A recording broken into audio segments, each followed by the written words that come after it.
Namaskar and welcome to Sansad Television. I am Vishal Dahiya and you're watching our special show Perspective, where we bring you detailed analysis of key national and international issues. Today we're going to talk about green technology and the need for more investment in such technologies. In fact, India has recently made significant commitments at COP26 towards climate action. These include fulfilling 50% of its energy requirement through renewable energy and bringing its non-fossil fuel energy capacity to 500 gigawatt by 2030. All this will require huge investment in green technologies, and both big corporates and the governments are gearing up for this task. Solar and wind energy prices have fallen over 90% since 2000, incentivized by modest subsidies. However, solar and wind energy are intermittent and cheap storage is needed for them to ensure power 24/7. New batteries and renewables are all set to power the world in a few decades based on commercial profitability. India's 2030 vision of e-mobility includes 70% of all commercial cars, 30% of private cars, 40% of buses, 80% of two-wheelers and three-wheelers sales to be electric by 2030. This actually translates into more than 100 million electric vehicles and would require approximately 12.5 lakh crore rupees of investment. Hydrogen is also emerging as an important source of energy since it has zero carbon content and is a non-polluting source of energy in contrast to hydrocarbons that have net carbon content in the range of 75 to 85%. Now, by moving to a hydrogen economy, India can not only reduce imports of oil, coal and natural gas, but will also be able to export hydrogen to other countries in Europe and Asia. In this episode, we will discuss and analyze all aspects of the green technologies and why there is a need to invest more, and the time to do so is now. And for more on this, we're joined by a distinguished panel of guests.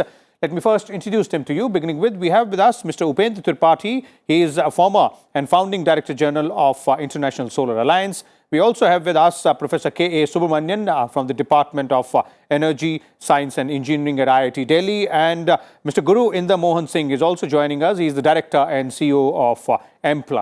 Welcome, all of you gentlemen, to Sansad TV. Let me begin with you, Mr. Tripathi, and let's start with solar energy only, because that's a very important and the most significant source of renewable energy. Where do we stand in vis-a-vis India when we talk about harnessing this particular source of renewable energy, and how much will it contribute in the longer run when we are talking about India's commitments towards climate action? See, solar has been a key area that has given India a global leadership. It is not only Honorable Prime Minister Modi loved the sun even when he was the Chief Minister of Gujarat, but if you look at the trail that India took, in creating the International Solar Alliance along with France, and USA signed the framework agreement as 101 member, the number as a member country. Now you see that giving 100 gigawatt commitment, even way back in 2015, when ISA was launched, it itself was a great thing. The world didn't believe it. They told it is very ambitious, there is no land, there won't be any capital. But today, if you look at, they have got fairly good, around 50 gigawatt. But if you look at the pipeline, the number of tenders floated, the number of tenders to be floated, they're well on target. And but that is no more relevant now. Now India has made history in the COP26 by declaring to a stunned world that yes, even net zero emission, India is not going to lag behind. 2070, yes, 10 years after China, and most countries told about 2050. But given India's size, population, and the aspirations, 2070 is a fairly good year to announce. So, and in this 500 gigawatt, solar is going to play a very important role because of three factors. If you look at the per capita consumption of India's energy, it's 1/3 of the global average. It is 1/6 of China's. It is 1/12 of the US's. So there is a lot of gap for the Indian, the citizen to cover up. We can actually use a lot more energy, if you want the GDP to go, per capita income to go up. So there's a lot of space. And that energy has to come. And today, for all these, the solar is going to be the cheapest. In fact, in India, we're talking about initially grid parity, saying that, solar is so costly. Then we talked about kerosene parity. Can we have solar at the cost of kerosene? And at times now we talk about near zero cost. You put something, as you told correctly in your introduction, prices have come down, and there is no shortage of sunlight. Year round we have plenty of this thing. No discrimination we have everywhere. Indeed. And storage is a key challenge, and that India is going to handle with a lot of good announcements they have made.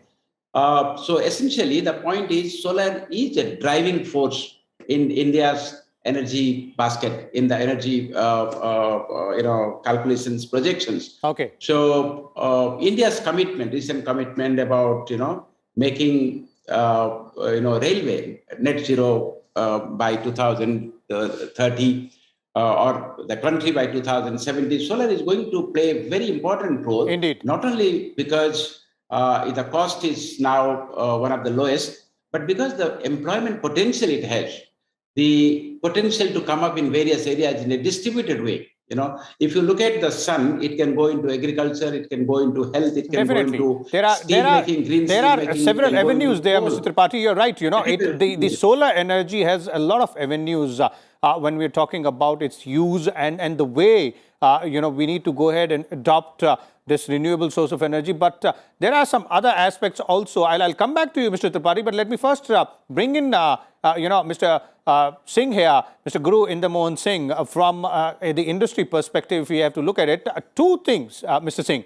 One, investment. How much investment is required and where are we on that part when we talk about green technologies? Now we're starting with solar. We can also look at other aspects. Electric mobility is one. And, obviously, the use of hydrogen is another. The third, or rather the second important aspect is the use of batteries, because storage of energy derived from sun and wind is really important aspect of utilization of this form of renewable energy. Yeah, so in terms of investments, I don't think that is the constraint. See, there are a few things that have happened. One is India's success in renewable energy, which Tripathi Saab spoke about. That is one. The other thing is the world has changed in the last 2 years in terms of India becoming a preferred destination for investments. I'll not go into what has happened, but India among the emerging economies is a good bet for investment. So therefore, I don't think investment is a constraint. In terms of technologies, you will have to see some of them are already arrived, like solar and wind have been there for some time now. Hydrogen, that's a very interesting step that India is taking. I mean, although we are still, even if you would hear the oil majors from India, they have been saying that 2030 is when hydrogen one can think of at $1, $1 a kg. From today's $3. So hydrogen, I would say, is still slightly far, or maybe even far. In terms of electric mobility, I think the time has now come. In the last 6 months, there has been a very different. So we have been running a fleet of electric vehicles, around 250 of them for last mile deliveries. We deliver goods to your homes for e-commerce majors in many cities across India. We've been doing that for almost a year and a half now. Last 6 months, we have seen all of a sudden, also because of the steep increase in fuel prices, the case for electric vehicles has become all of a sudden very, very attractive. Mm-hmm. So I think you should see much more happening. Interestingly, earlier the government's focus, and which looked very obvious also, was more into public space. So buses were being supported, three-wheelers, two-wheelers, all of these were being supported. And we always thought that passenger cars, because they did not have any kind of government support, would not really sell. But what I've been hearing from the ground is that the last 6 months, there's been a huge uptake in the sale of passenger cars because of fuel, right? I mean, the petrol is at 100 rupees a liter. One more thing that I would want to say is, while we have been looking on the investment side in terms of adding capacity, building, and you mentioned storage, where do we store all this renewable power? I believe that if on the consumption side, we have been talking of the supply side, right? If on the consumption side, we were to bring in more innovation, and innovation is very simple. Today, if whoever supplies electricity to you gives you one tariff rate. Maybe if you consume more, you pay lower or higher. That's the only innovation that we have in terms of pricing. Indeed. But if you want to take a say data connection from Airtel or Jio or anybody, you have dozens of pricing plans. So if the distribution companies bring more innovation in pricing plans, what can happen is people will shift their loads to times when renewable is generating. Okay. That is one. The other thing is, if you were to connect these grids through software, I mean, today all the grids are connected, but if we were to see more innovation on that side, you will see a lot of bottled up capacities coming out. Okay. And this is happening, I mean, in Europe in a big way, wherein the control of all these small generators. So a rooftop plant sitting on your roof can be controlled by the grid operator. So storage comes, that's a very good quick fix. But what can become more efficiently is on the innovation on pricing and bringing in software on the consumption side. Okay. That's a very interesting point which you made in terms of utilization of a new way of looking at the tariff plan, looking at the consumer side also, looking at the consumption side, not only the supply side. We'll bring in Mr. Tripathi a little later on this, but let's look at another source of energy and a very interesting one there. Professor Subramanian, I'd like to bring you in here on green hydrogen. What are the prospects and where do we stand? Are we in the infancy stage when we're looking at green hydrogen, or there is a lot to look forward to, just like we have done a lot and achieved a lot in the solar energy sector as well? The recent COP 26, the renewable energy and hydrogen is a central theme for discussion. And why want to invest more on renewable energy and hydrogen to increase the energy security. So we are importing around 82% of crude oil.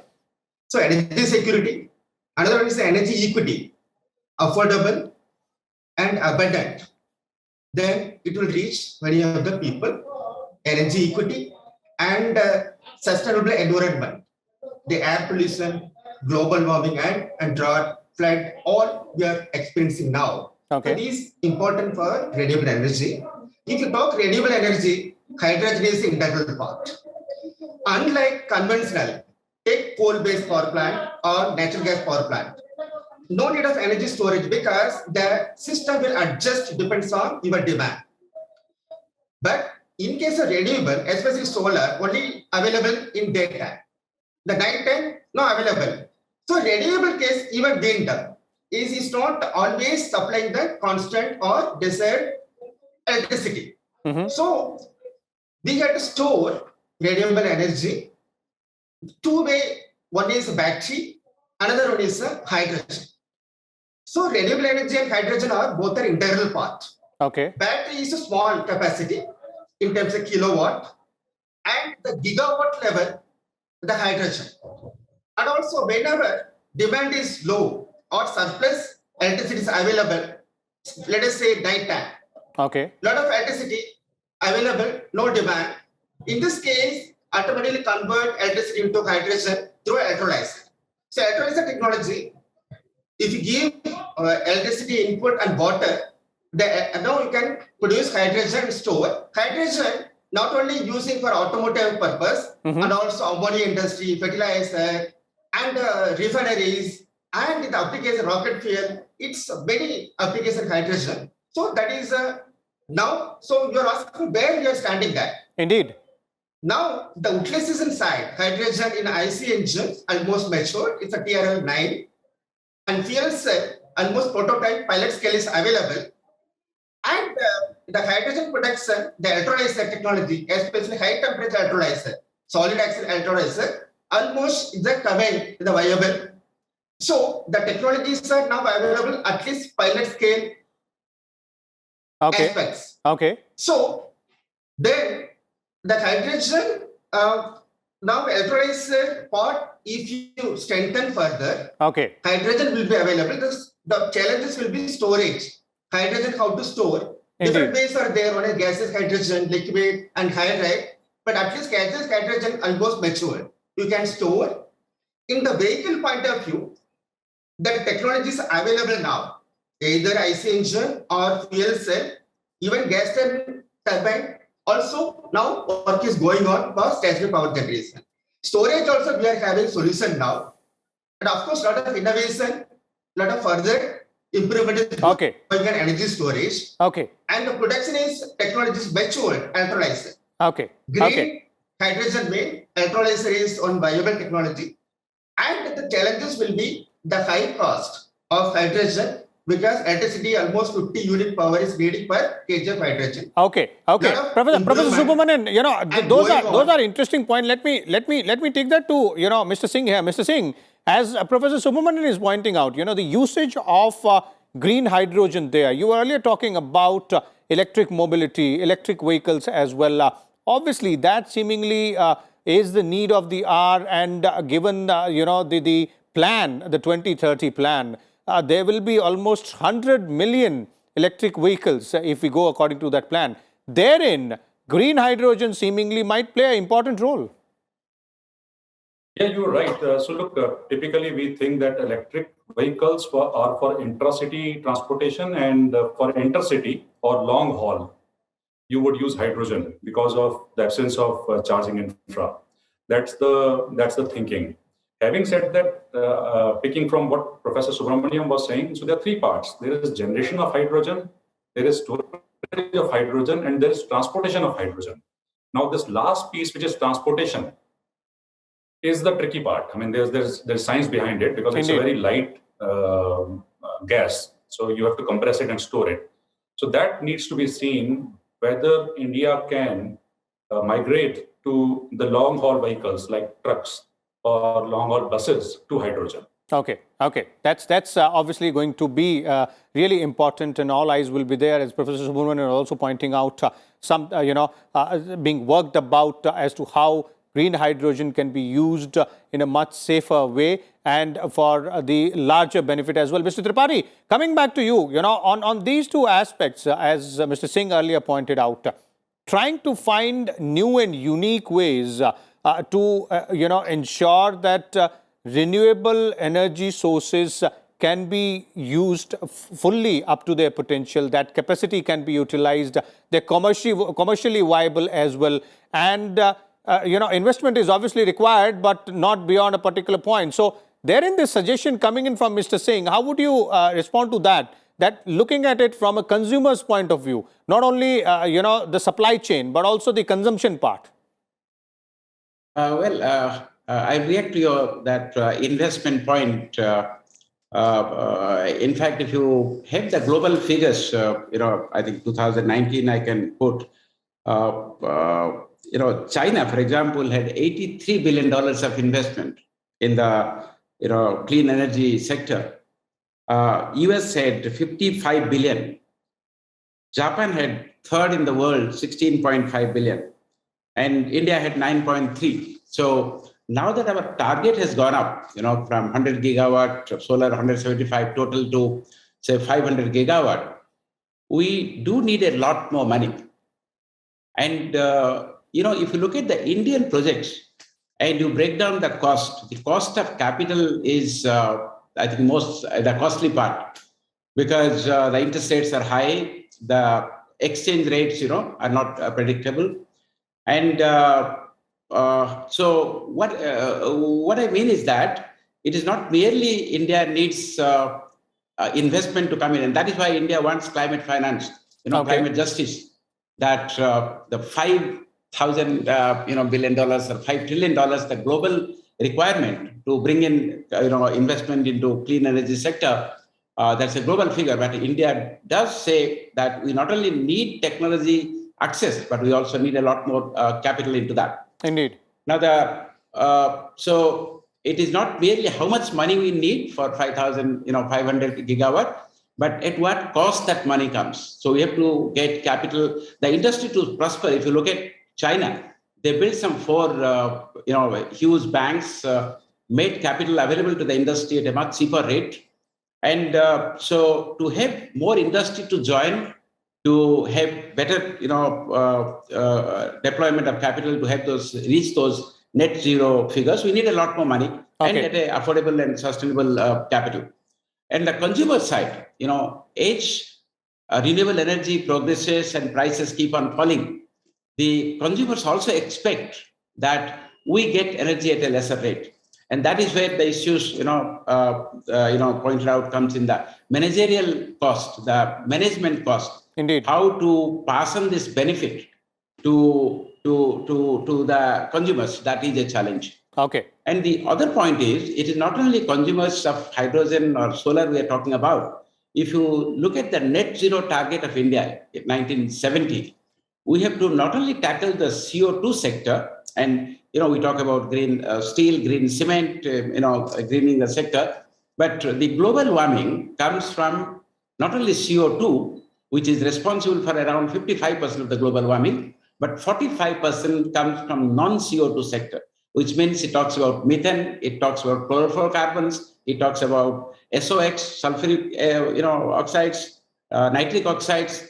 So the investment in, when we say in clean technologies, we are talking about it not only about abatement or remission of CO2 or reduction but these other gases of CO2. as well. We are talking about a whole lot of other global warming agents. Indeed. And that also requires investment, and that is critical. Because without that, addressing those issues, those sectors, and when we say methane, we mean, it comes from agriculture, it comes from dairy. And when we talk chlorofluorocarbons, we're talking about the millions and millions of, air conditioners we are using. And with an expanding middle class, I'm told in next 10 years, our AC consumption is going to double. Indeed. And with the Kigali Amendment coming in the Montreal Protocol, those are what type of chlorofluorocarbons are going to be permitted. Those are key issues, Mr. Tripathi, which you're pointing out. It's just not about CO2, but it's about other harmful gases as well, which are emitted through various other activities also. A quick concluding comment I'd like to take from you, Mr. Singh, before we bring this to an end. Both of you, you and Mr. Tripathi mentioned about the investment part. There is obviously no dearth of money. If it's commercially viable, the private sector will willingly put in money. And there are schemes and processes already put in place by the government, specifically the government of India, to, give that much push to various sectors when we're talking about either solar energy or wind energy or electric vehicles, electric mobility. But as an industry representative, from your point of view, what is it that is more required from the government's point of view and from the industry's perspective as well? Both sides will have to work together. So if you were to ask me for one thing that we require, that is policy certainty. You see, electric vehicles have a life of, say, take 5-7 years. As compared to that, solar plants have a life of 25 years.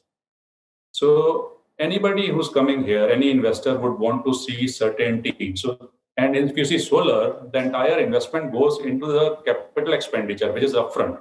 So once I have put in the money, I am tied up with that money for 25 years. Okay. Now, if after 5 years there's a change in policy, then my investment, my projections, my financial projections, everything goes for a toss. So that is one single thing. And for that, because I think this has become a very interesting discussion that you are having here, you have opened up many fronts, right? So to put it in one way, you have said you're talking about both electrons and molecules. And why I say so, electrons is on the power side, molecules is on gas. Molecules is on hydrogen, all those things. Ultimately, it is a form of energy. Now, if we are talking about all these things, oil, gas, solar, wind, hydrogen, then there has to be an integrated energy policy. Okay. Now, that plan has to be made at some level, which is obviously the government's level. And then there has to be a policy certainty depending on the life of the investment. So if a wind project is there for 25 years, you have to give me certainty today for 25 years. Very well, if the government says any project which comes up for the next 5 years will have the certainty for the life of the project. Okay. So the government of India makes a plan on energy, which is both electrons and molecules, as I said earlier, wherein they decide, how much subsidies do they want to provide to electric vehicles, what subsidies do they want to provide to hydrogen, what kind of production-linked incentives do they plan to provide to solar manufacturing. Okay. So make that one integrated plan so that there is no, cannibalization. Okay. It is not that, gas is, hydrogen is eating into electric vehicles, or electric vehicles are eating into oil. Okay. Or CNG is eating into oil. Those kind of things. So what you're saying, Mr. Singh, is that there has to be a clear policy path when we're talking about these, various subsectors of the green technologies and obviously integrated energy policy as well. Those are very interesting and important suggestions. Thank you so much, Mr. Singh and Mr. Tripathi and Professor Subramanian, for sharing your views and insight with our viewers. As our experts were pointing out, clearly there are a lot of opportunities vis-a-vis green technologies. There is a lot which we might witness in the months and years to come. And as far as investments go, obviously, both the private sector and the government will have to work hand in hand on ironing out various aspects of this particular sector. Policy certainty being asked for by the industry, whereas it seems that the commercial viability of projects will eventually ensure that the private sector do put in money in this aspect. We'll come back again with a different topic. Till then, keep watching Sansad Television. Thank you.